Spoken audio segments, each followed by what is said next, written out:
আমরা মা মেয়ে কোন উদ্দেশ্যে রওনা হইতেছি, তো আজকের এই ভিডিওতে থাকবে। তো আসসালামু আলাইকুম, আমরা সকলকে কেমন আছেন? আমরা তো আলহামদুলিল্লাহ ভালোই আছি।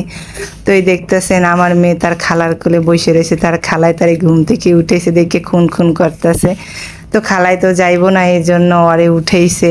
আর ও মানে যাইতে পারবে না, ক্লাস আছে, এর লেগে ওরে নেই আমি আর আমার মেয়েই ঢাকার উদ্দেশ্যে রওনা দিলাম। তো ওর আব্বু একটু অসুস্থ, এই জন্য তাড়াহুড়ো করে বলছে যে আইসে পড়ো। তো এই একা একা দুই বাচ্চারে নিয়ে আমি একা একা রওনা দিছি। তো আমার মেয়ে একটু দুষ্টুমি করলেও শান্ত ছিল, বেশি দুষ্টুমি করে না, একটু হাঁটাহাঁটি করতেছে। আর বাসে তো আর হাঁটাহাঁটি করা যায় না। তো এদিকে আচার মামাই এসে দেখে ও এবার আচার খাইতে পারে অনেক মানে 1.5 বছর হলো, এই বিকে ওর অনেক আচার পছন্দ। তো ওরে আমি এবার আচার কিনে দিলাম, তো ওই আচারই খাইতেছে। আমারে দিবে না, নিজেই খাইবো একা একা। আমি কইতা তুমি খাও, সমস্যা নাই। আর খাইছে, তা তো সমস্যা হয় নাই, কোনো বমি টমি হয় নাই। আর আচারটা টক মিষ্টি দুইটাই ছিল, এই জন্য ওর কাছে খুব ভালো লাগছে। তো আবার একটু পরপর জানলা দিয়ে উকি মেরে দেখে, এটা আমার সামলাইতে অনেক কষ্ট হইতেছে।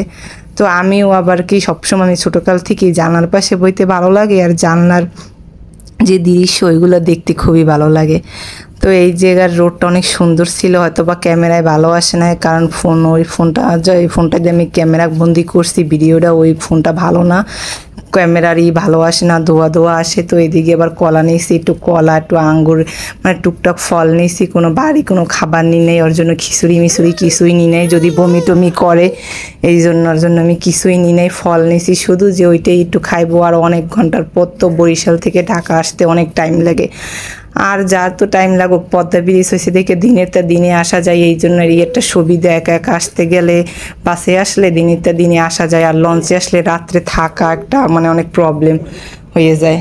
এই আর মানে এই এখন আমাদের বরিশালের মানুষের পদ্মা সেতু হইয়ে তো কত সুযোগ সুবিধা হয়েছে। আর পদ্মা সেতুর এরিয়াটা যে কি মানে এত সুন্দর, মানে ক্যামেরায় খুব ভালোই দেখাইতেছে না। আমি যদি আবারও ফিরে যাই তখন আবার সুন্দর মানে ভিডিও করবো মোবাইল দিয়ে। আর ওই মোবাইলটার ভালো ভিডিও ছিল না, আর ভালো মানে ক্যামেরা ছিল না, দেখে সুন্দর আসে নাই।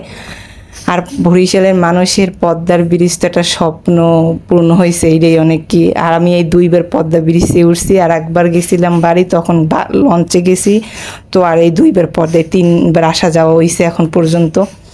পদ্মা ব্রিজ হওয়ার পর 2বার উঠছি এই পদ্মা ব্রিজে। তো ওর নাম, এই পদ্মা ব্রিজের নামে কোনো ভিডিও টিডিও করতে পারি না, কারণ ডাইরেক্ট বাস তো, আর আমি এমনি নর্মালি ঘুরতে যাই নাই। তো ওই বাসে থেকে যা দেখছি ওইটা কি, আর অনেক সুন্দর দৃশ্য।